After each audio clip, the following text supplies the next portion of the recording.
Shabbat Shalom, irmãos, podem se sentar.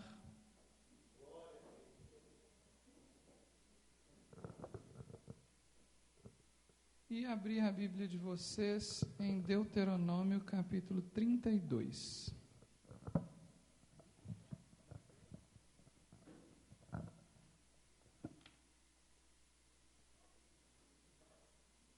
A Parashá Haazinu é uma Parashá que tem apenas um capítulo. Vamos começar pelo significado da palavra Haazinu, que é um verbo conjugado, significa dai ouvidos. Esse verbo Haazinu,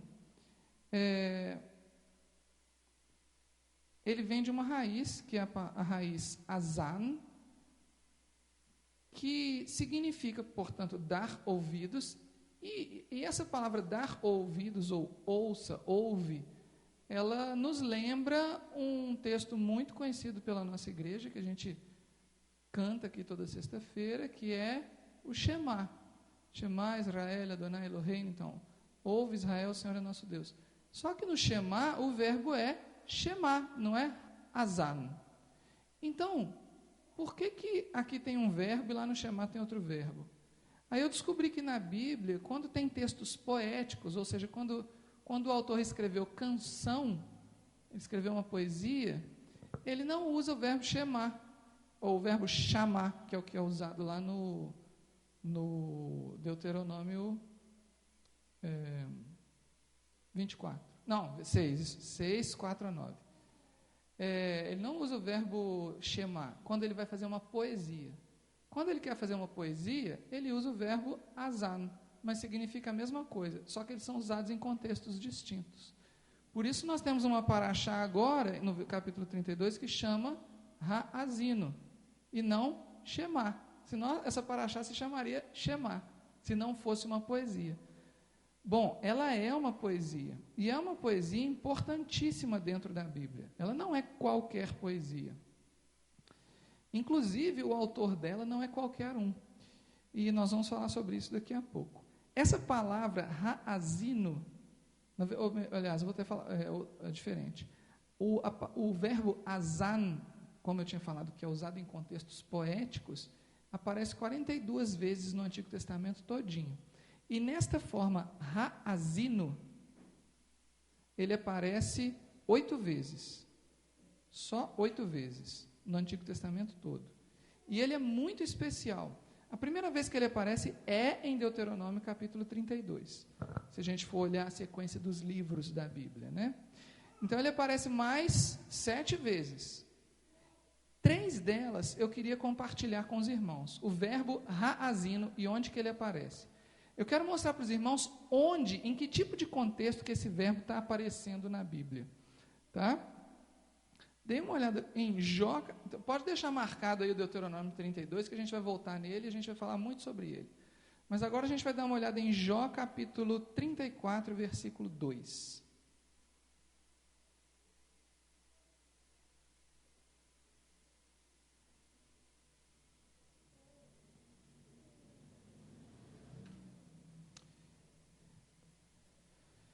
Vamos ler do início do 34. Está escrito assim: disse mais Eliú: ouvi, ó sábios, as minhas razões, vós entendidos, inclinai os ouvidos para mim. E aí Eliú, que é um personagem que apareceu no capítulo 32, no livro de Jó, ele não existia antes do capítulo 32, que é, na verdade, a única pessoa que Deus não repreende no final do livro de Jó. No final do livro de Jó, Deus repreende todos os personagens que falaram ao longo do livro, menos Eliú. Portanto, Eliú era o único que tinha razão em tudo que ele disse. Nem Jó tinha razão em tudo que ele disse. Então, Eliú não recebe nenhuma repreensão de Deus. E o que Eliú está fazendo nesse contexto aqui? Ele está repreendendo Jó e os amigos dele e está defendendo Deus. Então, quando ele entra no capítulo 34, ele diz: Haazinu é o mesmo nome da Parashá que a gente está estudando hoje. E aí ele diz, lá no versículo 10, ele fala dos atributos de alguns atributos de Deus, né? capítulo 34, versículo 10. Olha só. Olha que interessante o que Eliú fala a respeito de Deus. No versículo 10, da segunda parte em diante.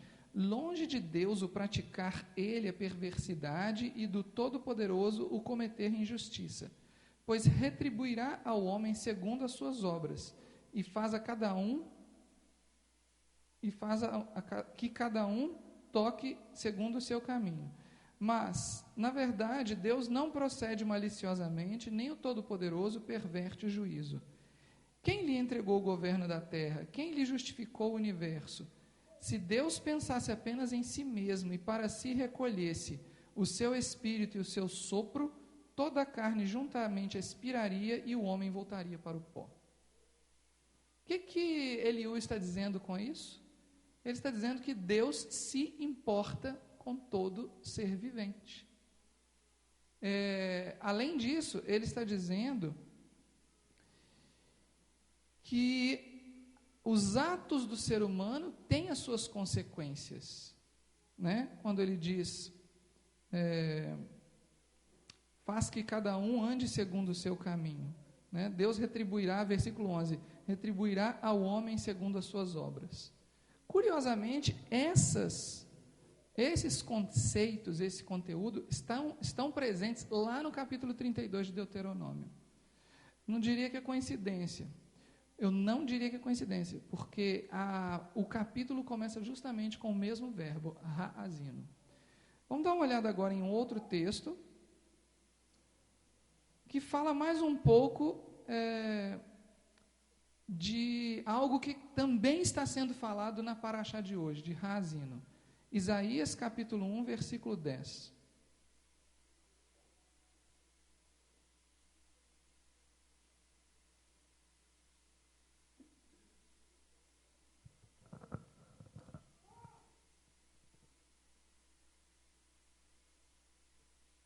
O versículo começa assim: Ouvi a palavra do Senhor, vós, príncipes de Sodoma, prestai ouvidos à lei do nosso Deus, vós, povo de Gomorra.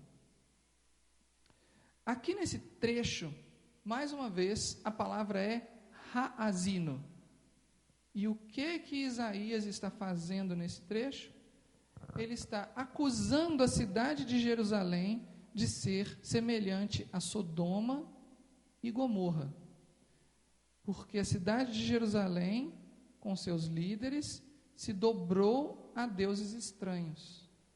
Se dobrou a autoridades estranhas. Não necessariamente deuses estranhos, mas se dobrou a autoridades estranhas. O livro de Isaías todo fala sobre isso. Isso é uma introdução, né? Mais uma vez, este tema também está contido lá na paraxá ha'azino. E, para encerrar essa introdução, eu quero ler com vocês Oséias capítulo 5, versículo 1.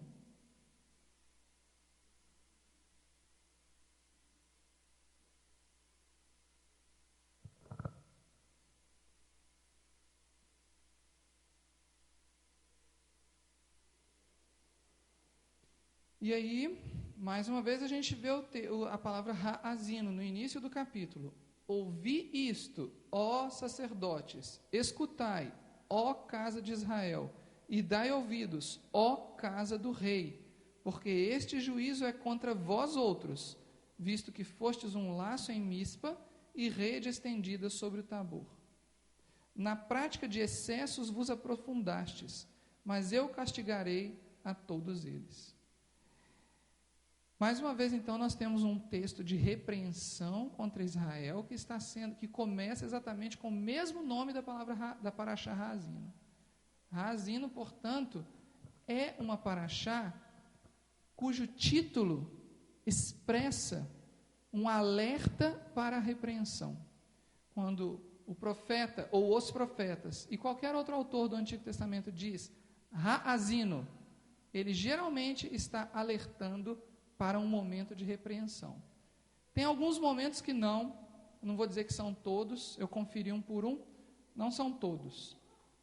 Mas quase sempre a palavra ha'azino introduz um texto poético de repreensão.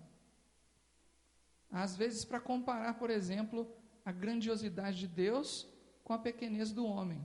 Para mostrar, presta atenção, meu filho, com quem você está lidando. Presta atenção.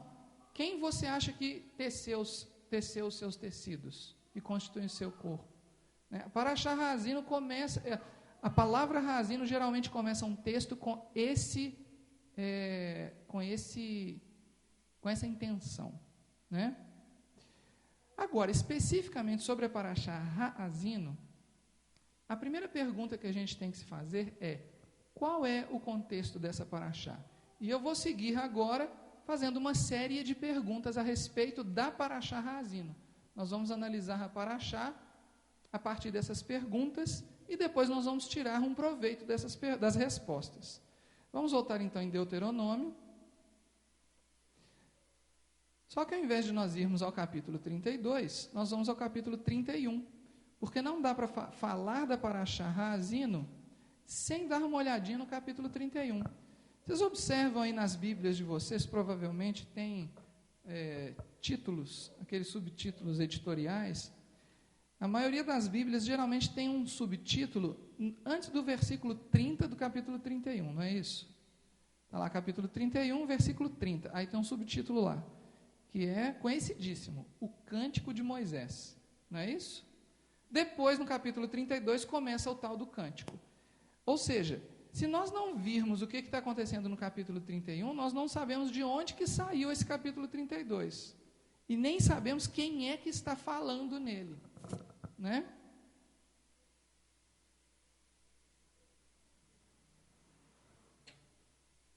Porque o capítulo 32 já começa assim: Ha'azino. É a primeira vez na Bíblia que aparece essa palavra, tá, gente? E ele começa: Ha'azino, inclinai os ouvidos, ó céus, e falarei, e ouça a terra as palavras da minha boca. Muito bem. Quem foi que escreveu esse poema, portanto? Mais alto? Não foi Moisés. Está num livro de Moisés, mas quem escreveu este poema não foi Moisés, e o título está errado.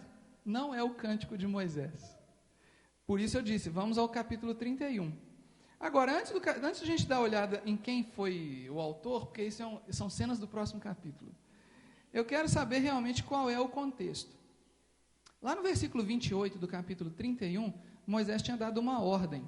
Ele falou assim: ajuntai perante mim, então capítulo 31, verso 28, ajuntai perante mim todos os anciãos das vossas tribos e os vossos oficiais, para que eu fale aos seus ouvidos estas palavras, e contra eles por testemunhas tomarei os céus e a terra. Então Moisés tinha acabado de pedir aos líderes do povo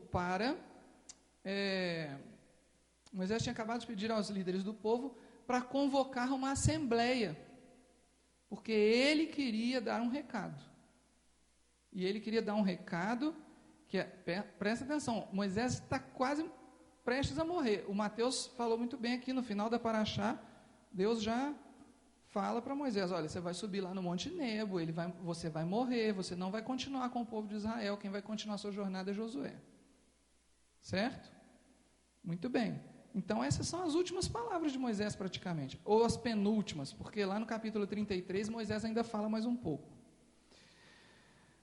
Mas então, Moisés precisava de dar um recado, e como eu disse para vocês, geralmente a palavra Ha'azino, ao longo do Antigo Testamento todo, ela está introduzindo um texto que coloca a pessoa no seu lugar, um texto que faz a pessoa entender de onde é que ela veio e para onde que ela vai, e quem é que está no comando da história, né?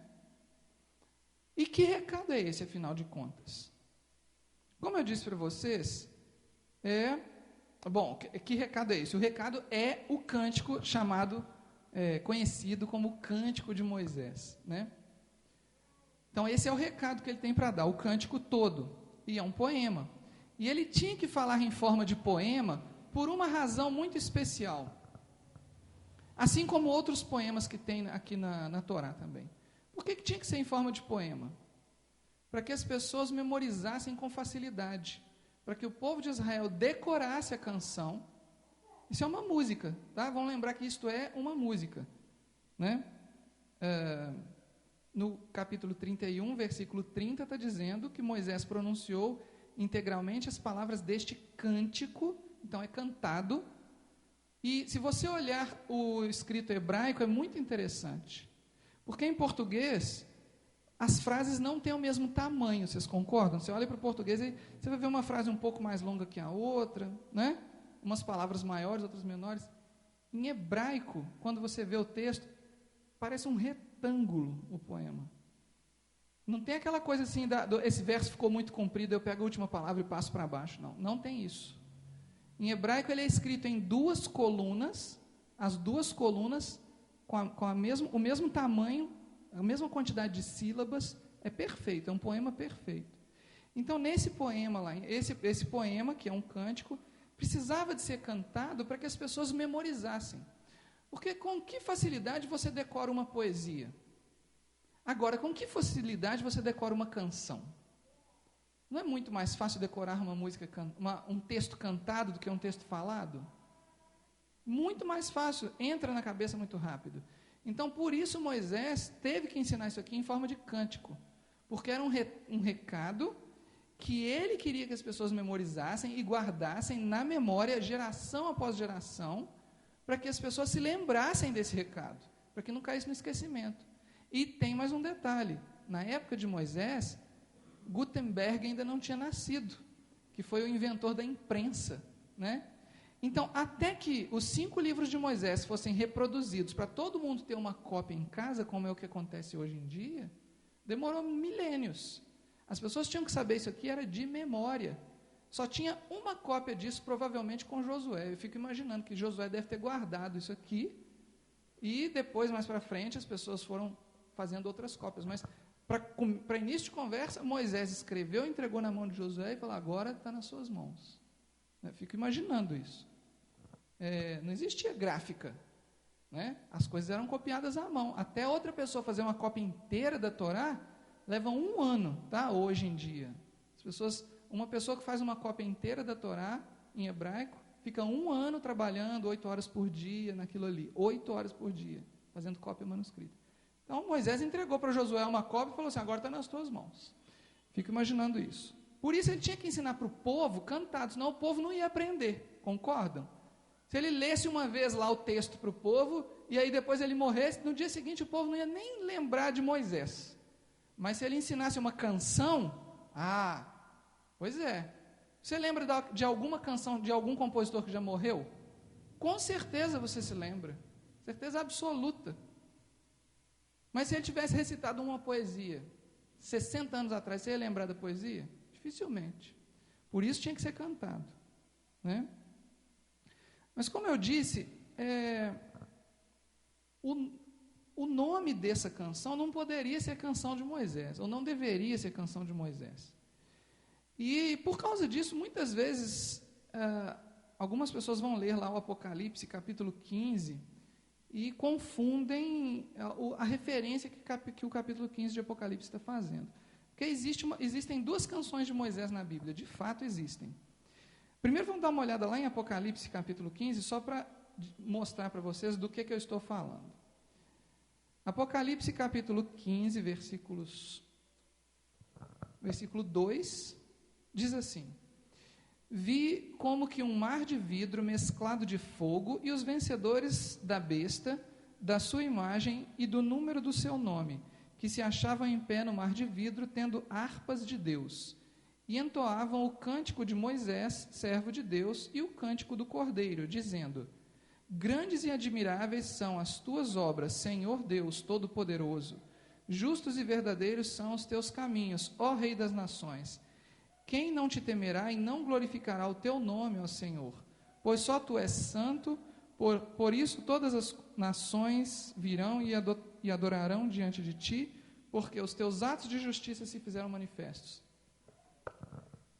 Vocês sabem essa canção de cor?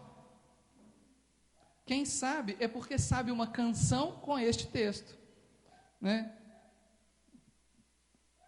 Eu não lembro música nenhuma, tá, gente? Não é culpa da canção, não. Mas alguém lembra, tem uma canção aqui no Brasil, pode cantar, pastora.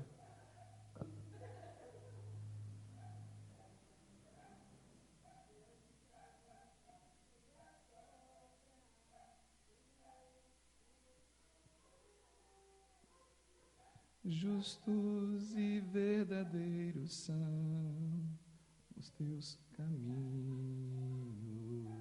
ó Rei das nações, quem não temerá e não glorificará teu nome. Vocês lembram dessa música? Alguém ouviu essa música na infância? Então, bom, obviamente não é essa música que as pessoas vão estar cantando lá nesse dia, né? Mas é uma música muito boa para a gente memorizar, e é uma música linda também. Observem que o versículo 3 está falando do cântico de Moisés e o cântico do Cordeiro. É muito interessante isso aqui, viu? Eu acho isso interessantíssimo, porque você falar do cântico de Moisés e o cântico do Cordeiro no mesmo versículo, significa que você está dizendo que todas essas pessoas estão debaixo da lei e da graça ao mesmo tempo, não é? Pois é, de que cântico de Moisés que está falando esse versículo? Eu posso assegurar que não é Deuteronômio 32, provavelmente é Êxodo 15 ou Salmo 90, porque esses dois capítulos realmente são cântico de Moisés, não são o mesmo texto, mas não dá para saber de qual deles que a gente está falando aqui em Apocalipse. Deem uma olhadinha em Êxodo 15, para vocês verem do que eu estou falando.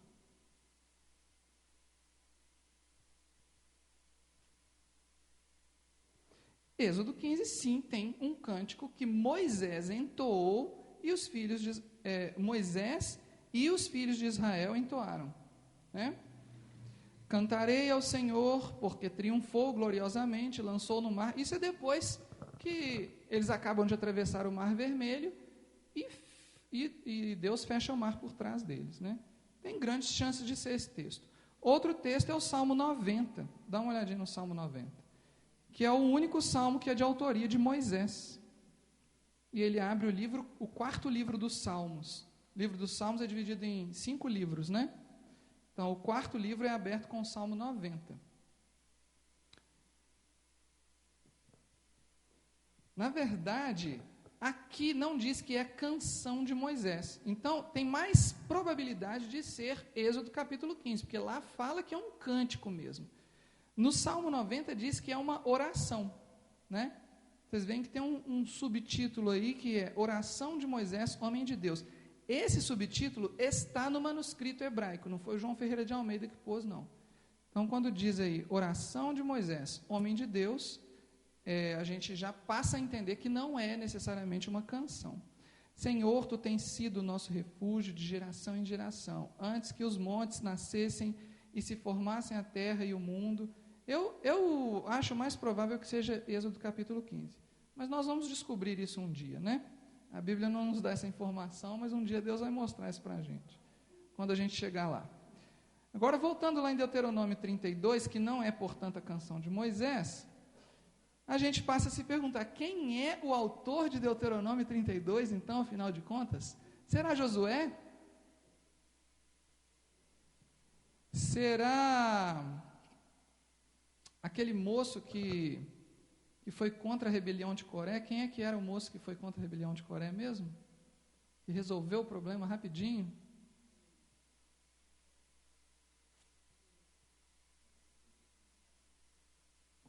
Finéias.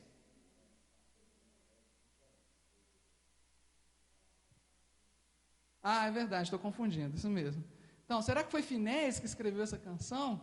Estou pensando nos personagens importantes. Será que foi Arão, Miriam?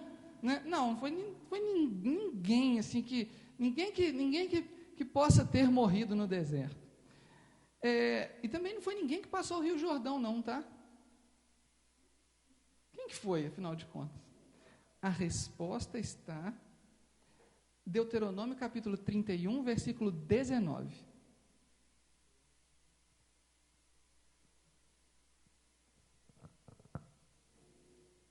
Vamos começar do versículo 16.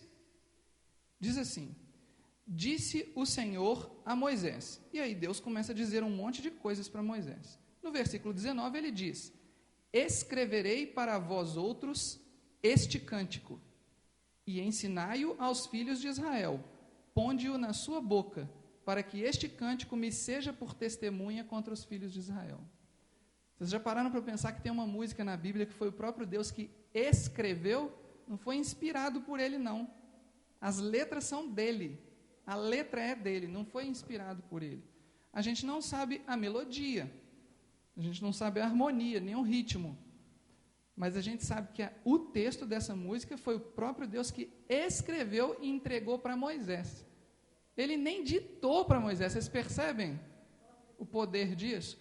E é por causa disso que essa paraxá, é por causa disso que se justifica, agora, né, na minha opinião, que esta paraxá tenha um lugar tão especial. É a paraxá provavelmente mais importante, porque ela fecha toda a história da Torá. Ela fecha toda a história da redenção, na verdade. E eu vou mostrar isso para os irmãos daqui a pouco. E do que esse cântico trata? Tem uma série de assuntos que esse cântico trata. E um deles é até muito polêmico, porque é difícil hoje em dia, aliás, tem sido difícil há 1900 anos para a igreja cristã entender quem é Israel, porque alguém lá no passado distante disse que a igreja é o Israel de Deus, né? Só que quando você diz que a igreja é o Israel de Deus, você deveria colocar a palavra igreja em todas as vezes que aparece a palavra Israel.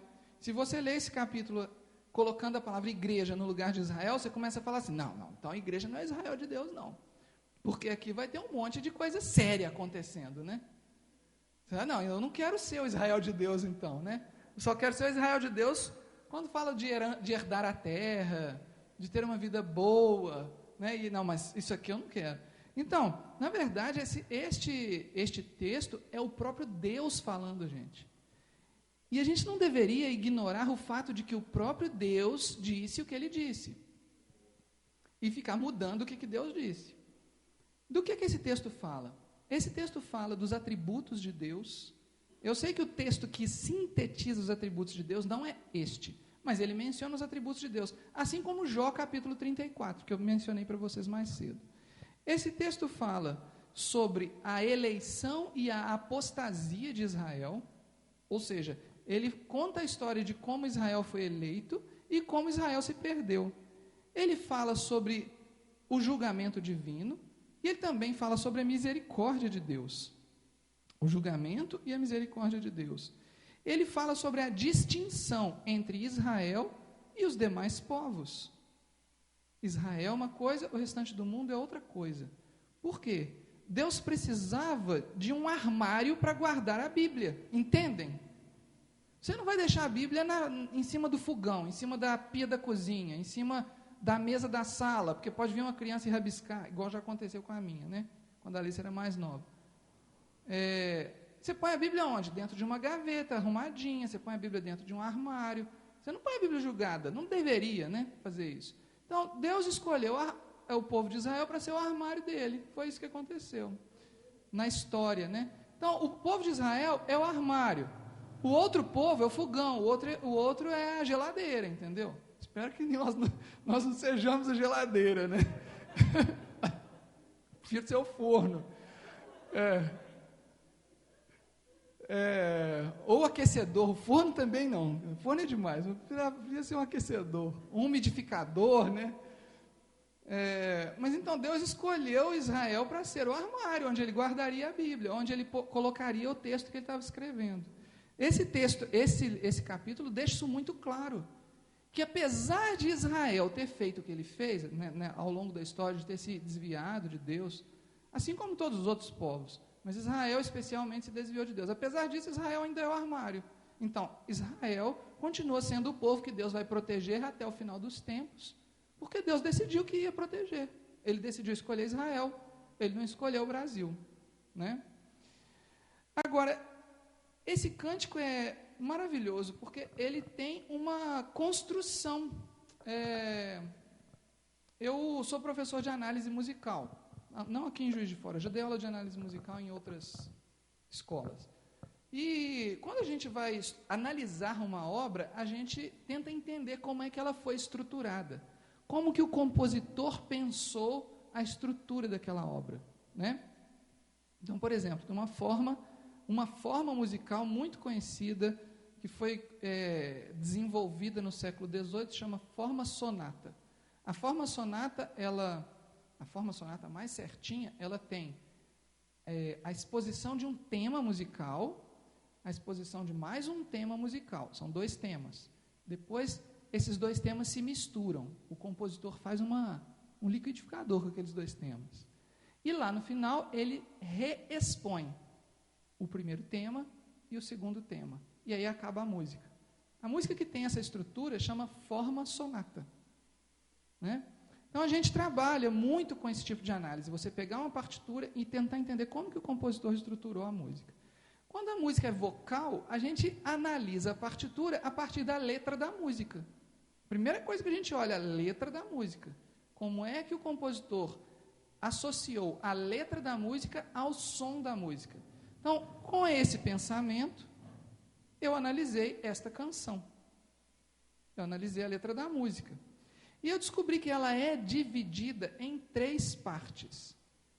Exatamente como um texto analítico deve ser. Neste texto, Deus está fazendo uma análise da história de Israel. E ele conclui o texto falando da redenção. Esse texto é dividido em 3 partes, que eu vou chamar de, eu que estou chamando, não está escrito na Bíblia não, vou chamar de introdução, desenvolvimento e conclusão. A introdução vai do versículo 1 até o versículo 6. No versículo 1 ao 3, Deus está chamando, é como se fosse aquele cabeçalho da carta, né? Oi, fulano de tal, tudo bem? Que bom, Laura. Então, você começa a carta falando assim, hoje em dia ninguém escreve nem carta mais, né? Mas antigamente a gente aprendia a escrever carta na escola, né? A gente tinha aula só sobre escrever carta. Eu aprendi a escrever carta na escola. Então tem o cabeçalho da carta. Isso aqui é o cabeçalho, versículo 1 até o 3. Só que é um cabeçalho grande, porque é um cabeçalho, não é um cabeçalho endereçado eu para a minha amada. Não, é um cabeçalho endereçado para todo o universo. Então tem que ter muita gente envolvida aí, né? Por isso que é um cabeçalho grande assim. Inclinai os ouvidos, ó céus, e falarei, e ouça a terra as palavras da minha boca. Então, ele está falando para os céus e para a terra, porque Deus tinha dito, lembra? Lá no versículo 19, para que este cântico me seja por testemunha contra os filhos de Israel, para que ninguém possa dizer que ele não falou, né? Ninguém pode dizer que eu não avisei. Muito bem. Versículos 4 a 6, que ainda é uma introdução, Deus faz assim, olha, o ser humano é assim e eu sou assim. Somos bem diferentes um do outro. Não tentem se comparar comigo. É isso que Deus faz nos versículos 4 a 6. Olha lá. Eis a rocha, suas obras são perfeitas, porque todos os seus caminhos são juízo. Deus é fidelidade e não há nele injustiça. É justo e reto. Agora ele vai falar dos seres humanos. Procederam corruptamente contra ele, já não são seus filhos, e sim geração perversa e deformada. É assim que recompensa ao Senhor, povo louco e ignorante. Não é ele teu pai que te adquiriu, te fez e te estabeleceu? Agora pensem como pais, quem tem filho aqui, né? Quando um pai vai dar uma bronca no filho, qual que é o objetivo dele? Matar o filho? Não. O objetivo do pai, quando vai dar uma bronca no filho, é colocar o filho na cadeia? O objetivo do pai, quando vai dar uma bronca no filho, é amarrar ele no pé da mesa? É dar uma surra no filho? O objetivo não é esse. Um pai são, o objetivo dele é corrigir o filho. Então, Deus se colocou no lugar de pai nesse texto, para corrigir o filho dele. É por isso que ele termina o versículo 6 desse jeito. Deus não está desprezando o povo de Israel. Deus só está xingando, e xingando severamente. Olha tudo que eu te dei, tudo que eu fiz por você, e ainda vou fazer, e vocês vão agir desse jeito. Observem que no capítulo 32, quando o povo de Israel estava ali na beirinha do Rio Jordão já, estava prestes a atravessar o Rio Jordão, né? Estava tudo bem. O povo já não tinha mais bezerro de ouro, já não tinha mais Balaão, já não tinha mais Coré, já tinha resolvido esses problemas todos. Mas por que Deus está dando uma bronca? Não é estranho isso? Eu fico imaginando as pessoas ouvindo aquilo e falando, gente, mas não está tudo bem, não? Né? Não estava tudo bem? Moisés afinou a gente direitinho, está tudo afinado. Só que Deus, ele vê a história toda de uma vez só. Ele não está vendo aquele momento, ele está vendo toda a história de uma vez só. É por isso que ele está dando uma bronca. Deus já está falando aqui do futuro. Ou seja, é um cântico profético, né? O desenvolvimento dessa canção começa no versículo 7 e vai até o versículo 42. Portanto, eu estou chamando de desenvolvimento toda a canção, exceto o último versículo, que eu vou chamar de conclusão. Tá? Esse desenvolvimento, que vai do versículo 7 até o 42, eu divido em 3 partes. Para mim, são 3 partes muito claras.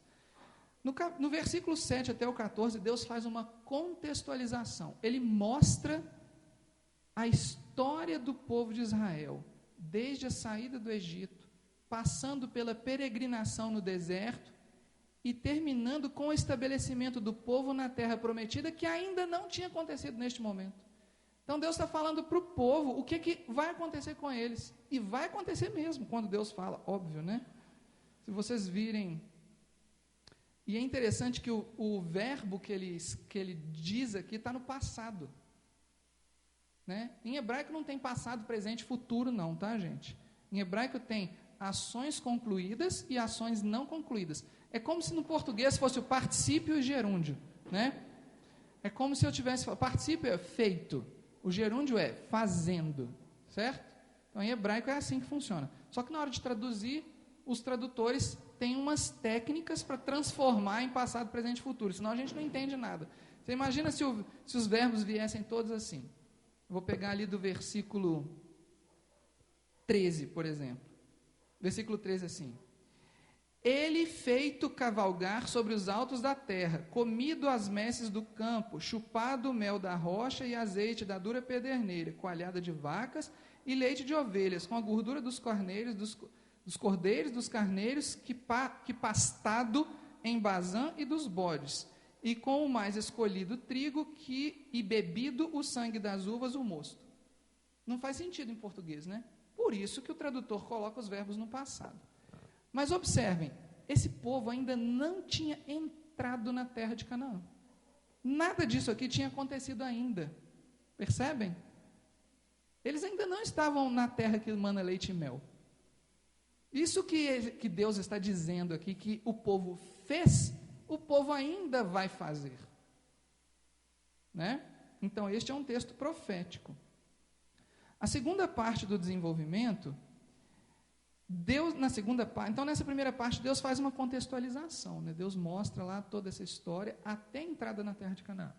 Na segunda parte do desenvolvimento, vai do versículo 15 até o versículo 31, Deus apresenta um problema que precisa de ser resolvido. Como toda boa pesquisa, né, a gente tem um problema. Então, aqui, isso aqui não é uma pesquisa, óbvio, mas né, Deus não estava fazendo experiências com o povo de Israel, não era isso. Deus disse, olha, vocês vão tomar uma decisão, e essa decisão vai estar errada. Então, isso é o que começa a acontecer do versículo 15 em diante. Mas, olha o gerúndio aí, mas engordando-se o meu amado, isso aqui poderia muito bem ter sido traduzido como, mas o meu amado se engordará e terá dado coices. Poderia ter sido traduzido assim também, né? Porque o gerúndio geralmente é traduzido como futuro. E o particípio é traduzido como passado. Porque o gerúndio é uma coisa que está acontecendo, ela não terminou de acontecer. E quando é particípio, ela já acabou de acontecer, por isso ela é traduzida no passado. Né? Então, continue, versículo 15. Mas engordando-se o meu amado, Deus falando a respeito de Israel, deu coices, engordou-se, engrossou-se, ficou nédio e abandonou a Deus que o fez, desprezou a rocha da sua salvação. Mais uma vez, usando aí os verbos no passado, falando de uma coisa que ainda não aconteceu. Isso é depois que eles entrarem na terra de Canaã. Deus está falando isso com as pessoas, exatamente antes deles entrarem na terra de Canaã, como se eles já tivessem feito isso, porque Deus está vendo lá na frente o que vai acontecer, né? E se a gente ler até o versículo 31, o que a gente identifica? Qual é o grande problema? Ou quais são os grandes problemas? A ingratidão e a idolatria. Ingratidão e idolatria. Deus queria que as pessoas agradecessem a Ele pelo que Ele fez, do jeito que Ele fez. Sabe, tem uma parábola, que é a parábola dos trabalhadores, Mateus capítulo 15, se eu não me engano. Vou até conferir aqui.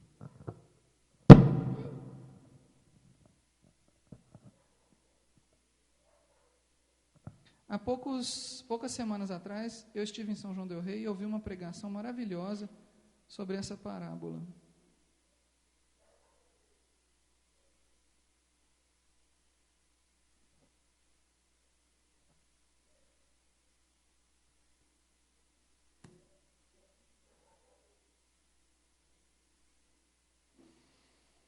Não, perdi a parábola. Se alguém lembrar aí, pode falar em voz alta, por favor. Um senhor contrata algumas pessoas às 6 horas da manhã e combina com eles: vou pagar para você 1 denário, que é o dinheiro que se paga por um dia. Às 9 horas da manhã ele sai e contrata mais umas pessoas e fala assim: depois eu combino com vocês o que eu vou pagar. Meio-dia ele sai e contrata mais um povo lá. Vai lá trabalhar na minha fazenda, depois eu combino com vocês. 3 horas da tarde ele sai e contrata mais um tanto de gente. 5 horas da tarde ele sai e contrata mais uns.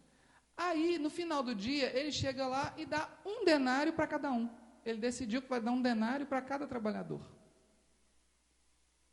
Aí o pessoal que estava lá desde 6 horas da manhã falou assim: mas você não é justo, não? Eu estou aqui desde 6 horas da manhã, e se ele chegou às 5 horas da tarde, vai receber o mesmo tanto que eu?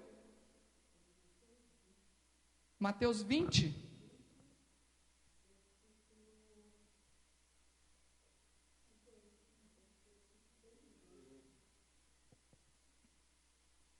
Mateus capítulo 20, do versículo 1 até versículo 16, né? Aí o versículo 15, no versículo 15, o Senhor daquela terra lá dá uma bronca. E olha o que ele fala: porventura não me é lícito fazer o que eu quero do que é meu? Ou são maus os teus olhos porque eu sou bom? Então, o que Deus quer lá em Deuteronômio capítulo 32 é exatamente que as pessoas sejam gratas por aquilo que Deus deu para elas, assim como nessa parábola de Mateus capítulo 20. Puxa, eu estou te dando 1 denário, você quer reclamar? Eu podia ter te dado meio denário, você prefere meio? Né? A gente não tem que ser ingrato pelo que Deus deu a gente tem que ser o contrário. Eu não posso ser, olha só o raciocínio. Ao invés de eu ser grato pelo que Deus me deu, eu vou ser ingrato pelo que Deus deu ao outro. E aí Deus dá essa bronca: eu não posso fazer o que eu quero, do que é meu, né? Fui eu que criei o universo, eu decido o que eu vou fazer dele. E outra coisa, Deus ainda pergunta assim: por acaso eu estou vendo aí um sinal de maldade nos seus olhos, porque eu sou bom? Você está resolvendo ser mal porque eu sou bom? Isso é vingança? Vai ficar de birrinha comigo? É isso?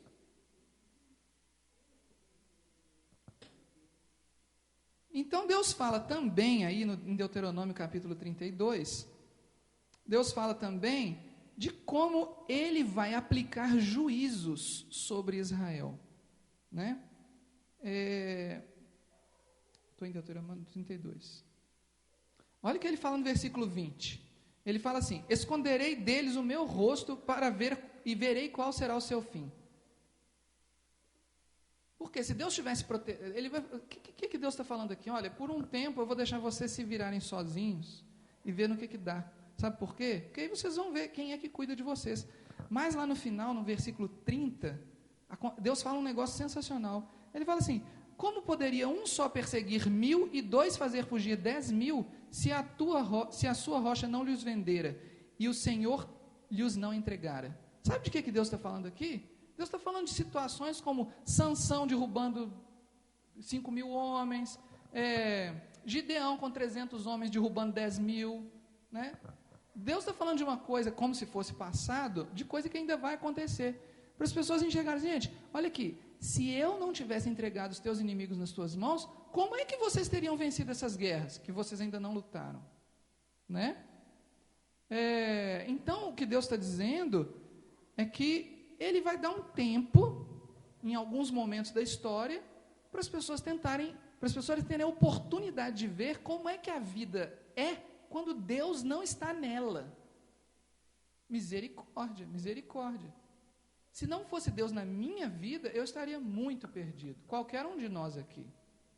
Com Deus na minha vida nem sempre é fácil, porque às vezes eu pisco o olho e não olho para Deus, dá errado. Eu tenho que estar com o olho o tempo todo arregalado olhando para Ele, porque se eu piscar o olho a coisa dá errado. Agora, Deus não pisca o olho não, gente. Ele não dormita nem dorme, né? Isso que está escrito lá, Salmo 91, né? Versículo 32 ao 42, acontece uma reviravolta na canção. Deus dá uma solução para esse problema da ingratidão e da idolatria. Deus faz uma promessa. Deus está fazendo uma promessa. Ele promete vingança contra os inimigos de Israel e demonstra compaixão por Israel.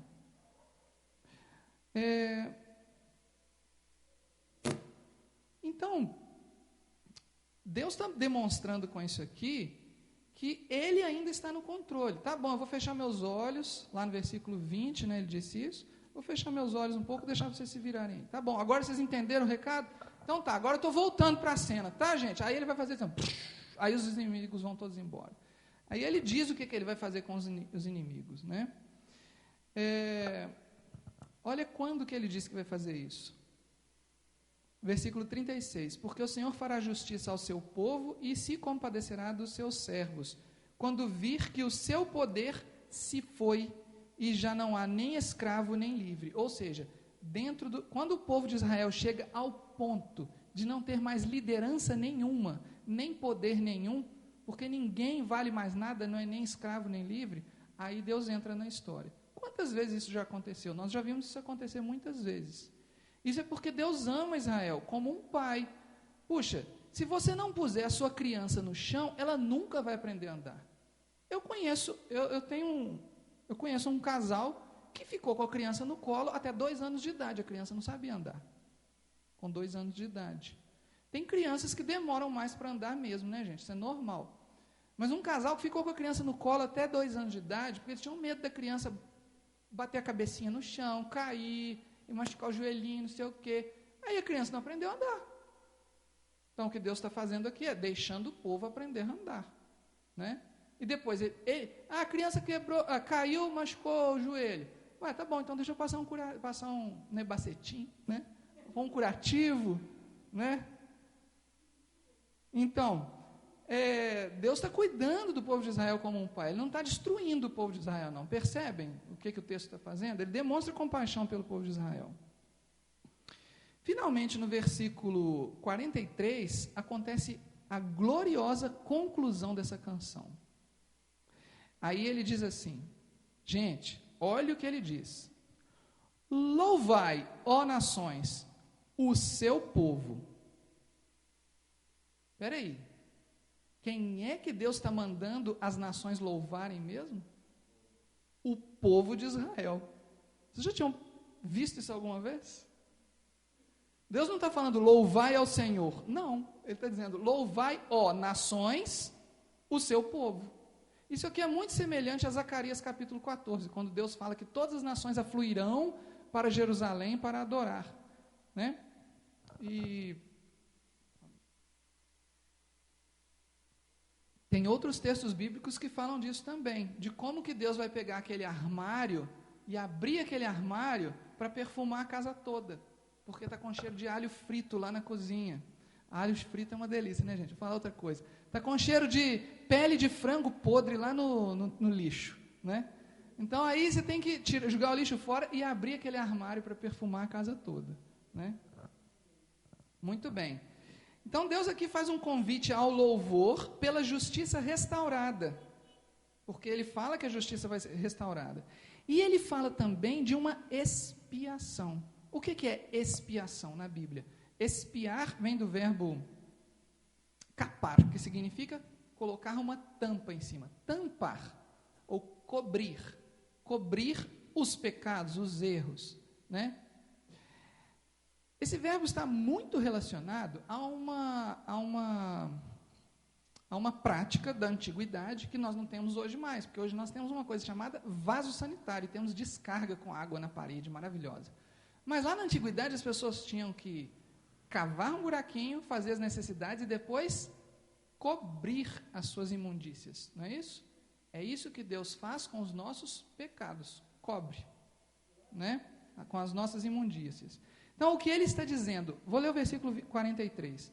Louvai, ó nações, o seu povo, porque o Senhor vingará o sangue dos seus servos, tomará vingança dos seus adversários, e fará expiação pela terra do seu povo. Agora, como é que Deus faz a expiação de pecados? Por qualquer coisa que seja.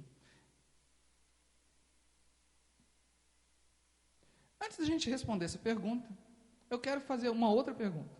O que a igreja deve aprender com este cântico que nós vimos até agora? Tem muita coisa. Esse cântico daria, aliás, daria não, ele deu. Infelizmente, eu só achei isso quarta-feira à noite. Eu falei, nossa, que pena, se eu tivesse achado esse livro antes, tipo 1 ano atrás. Este capítulo, ele rendeu uma dissertação de 270 páginas de um crente aí lá dos Estados Unidos. Ele escreveu uma dissertação só sobre este capítulo. Eu falei, puxa, eu devia ter lido essa dissertação ao longo desse ano, né? Se eu soubesse que ela existia, e se eu soubesse 1 ano atrás, né, que eu ia pregar sobre isso, eu teria talvez pesquisado, não sei, talvez não teria pesquisado, mas seria bom se eu tivesse visto. Agora que eu sei que tem, eu vou enviar para os irmãos, aí os irmãos leiam, certo? Está em inglês, não tem que ler em inglês, não está em português não. Então, tem muita coisa que pode ser aprendida. A gente tem só 1 hora para falar sobre isso aqui. O rapaz lá teve um mestrado inteirinho para estudar só esse capítulo da Bíblia. Então, é muita coisa. E eu comecei a ler e falei assim, meu Deus, que bênção, não vou nem terminar de ler, porque senão eu vou ficar frustrado, porque eu tinha que ter lido isso antes, entendeu? Estava muito bom. Mas então, sobre este capítulo, eu levantei alguns pontos para despertar nossa atenção aqui, né? Eu vou ler para eu não me perder aqui. Olha só, existe uma sentença lançada contra o povo de Israel, a gente já viu lá. Mas essa sentença não foi... Quem foi encarregado de cumprir essa sentença, de executar a sentença? Quem são os como é que é o nome? Carrascos, que vão executar a sentença. Ali Deus não fala quem são os carrascos, fala que são os inimigos de Israel. Então, de uma coisa eu tenho certeza, Deus não encarregou a igreja cristã de executar essa sentença. Então, quando a gente ouve histórias como Inquisição, Pogrom, Holocausto, a gente tem que entender que quem executou essas coisas, embora muitas vezes viesse com uma cruz na frente do carro, uma cruz na frente da bandeira, uma cruz na roupa, aquilo ali não é discípulo de Cristo em lugar nenhum, não é discípulo de Cristo. Só está falando que é, mas não é. A igreja não foi encarregada de executar essa sentença. São os inimigos de Israel, que, diga-se de passagem, são inimigos de Deus também. Porque se você ler ali a terceira parte do desenvolvimento, versículo 32 a 42, você nota que Deus não faz distinção alguma entre inimigos de Israel e inimigos de Deus. Parece que Deus está falando das duas coisas como se fosse uma coisa só. Lê com atenção que você vai ver. Então, quem se pôs como inimigo de Israel, se pôs como inimigo de Deus. Sinto muito, que pena, já era. Evaporou, né? Vai ser pulverizado.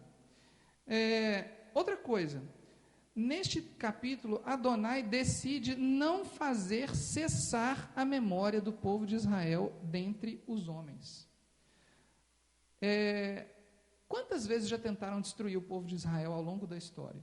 E por que ele não desaparece logo? Por que a solução final não aconteceu de fato? Por que ela não solucionou o problema lá dos arianos, né, da Europa. Que negócio é esse? Porque Deus decidiu que ele ia manter a memória desse povo aqui. Versículo 26 e 27 está dizendo isso. Olha só o que diz versículo 26 e 27.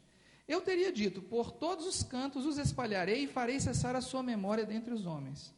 Se eu não tivesse receado a provocação do inimigo. O que Deus está dizendo?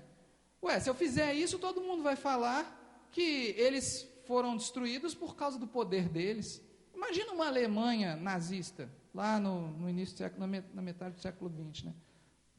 Se eles conseguissem realmente aniquilar o povo de Israel, como era a intenção deles, não estou dizendo que todo alemão era nazista, não, tá, gente? Vamos deixar isso bem claro, não é todo alemão que era nazista, não.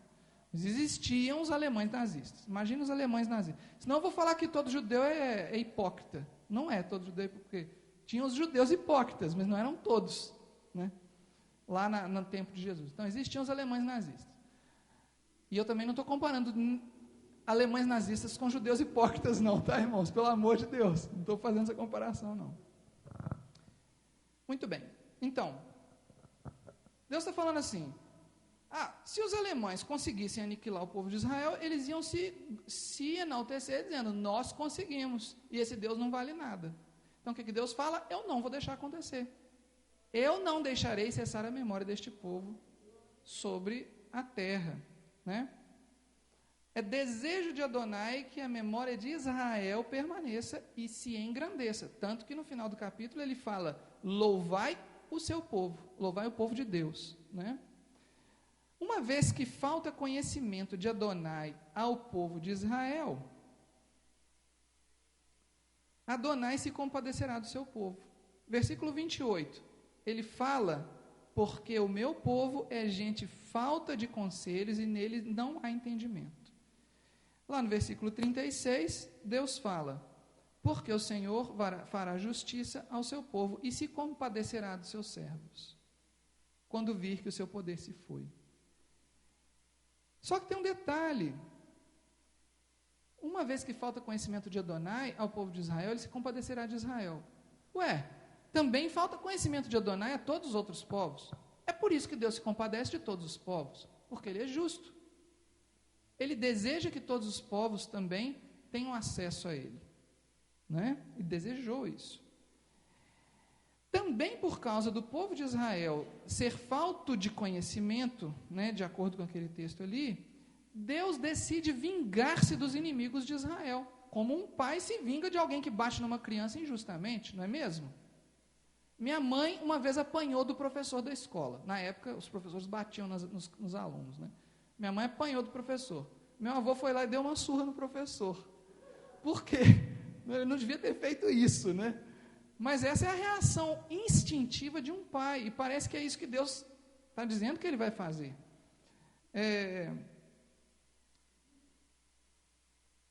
Só que os inimigos de Israel são também inimigos de Deus. E eventualmente são outros povos. Eventualmente são os próprios israelitas. Como acontece quando um israelita trai a própria nação, né? E, finalmente, no versículo 43, uma coisa que a igreja precisa de enxergar é aquilo que eu tinha falado, que tem ali um louvor ao povo de Israel, e também Deus fala que fará expiação pela terra de Israel. Deus cobrirá os pecados da humanidade cometidos contra a terra de Israel. Isso aqui é uma promessa de perdão específica. Perdão à humanidade. Percebem? Não é um perdão por um pecado que alguém cometeu, é um perdão histórico, universal que ele está falando. De tudo o que foi cometido contra a terra de Israel. Eu perdoo vocês. Sob algumas condições, claro, né? Então, qual é o proveito da igreja nesse enredo aqui? Agora sim eu vou ler. Entre outros tópicos, porque tem lá aquela dissertação de 270 páginas, né? Não fosse pela promessa de expiação que aparece na conclusão deste cântico de Adonai, a igreja sequer existiria. Porque Deus está prometendo aqui uma expiação que depende de um sangue muito específico. Porque não é a expiação pelo pecado de alguém, é a expiação pelo pecado de toda a humanidade. A expiação prometida ao povo de Israel é a mesma que cobre os pecados de qualquer outro ser humano e o reconcilia com Adonai quando cada um entende quem é a expiação. E para concluir, nós vamos ler 2 textos. Hebreus capítulo 9, versículo 18 a 22.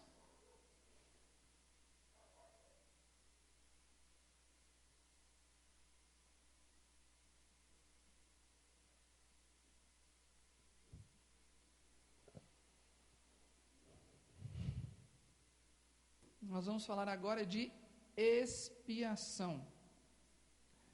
Versículo 18, Hebreus 9, 18, diz assim: pelo que nem a primeira aliança foi sancionada sem sangue, porque havendo Moisés proclamado todos os mandamentos segundo a lei, a todo o povo, tomou o sangue dos bezerros e dos bodes com água, e lã, tinta de escarlate e hisopo, e aspergiu não só o próprio livro, como também todo o povo, dizendo uma frase que ninguém nunca ouviu na vida, né?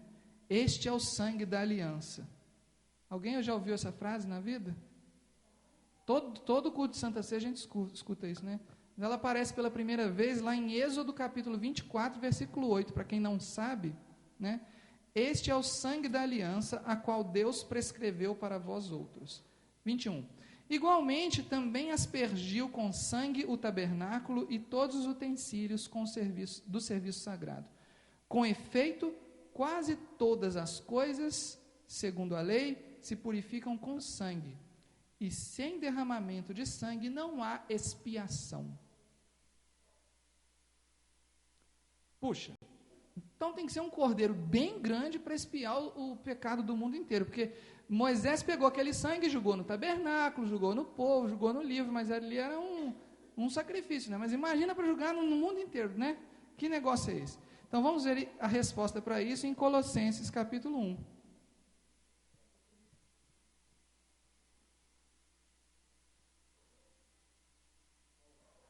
Capítulo 1, Colossenses 1, versículos 20 a 23a. Diz assim: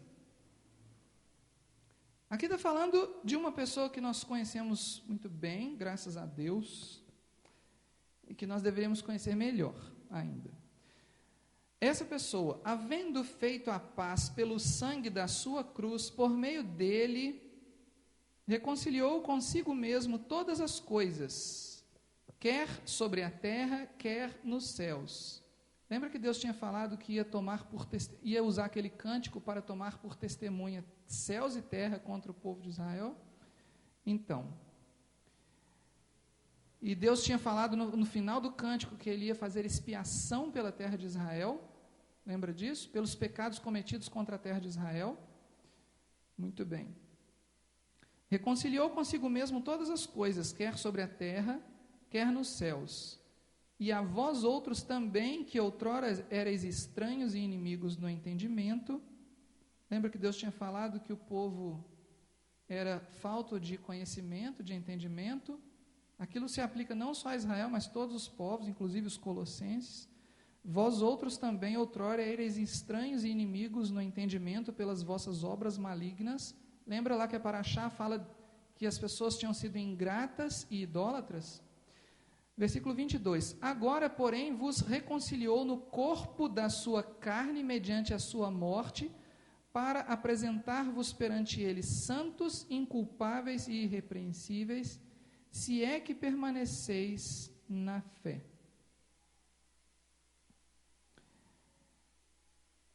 Alicerçados e firmes, não vos deixando afastar da esperança do evangelho que ouvistes e que foi pregado a toda criatura debaixo do céu, e do qual eu, Paulo, me tornei ministro. Paulo também é profético aqui, né? Porque Paulo fala que Deus fez reconciliação dos céus e da terra com Deus através do sangue derramado por Jesus Cristo. Depois Paulo fala que o evangelho foi, no passado, pregado a toda criatura. Ora, quem fala que foi pregado a toda criatura lá no século I, ou está falando mentira, ou está vendo o futuro, certo? Porque é no futuro que o evangelho terá sido pregado a toda criatura. Então, Paulo também está falando do futuro aqui. Mas o futuro sob o nosso ponto de vista, porque sob o ponto de vista de Deus, tudo já aconteceu. Não existe passado, nem presente, nem futuro.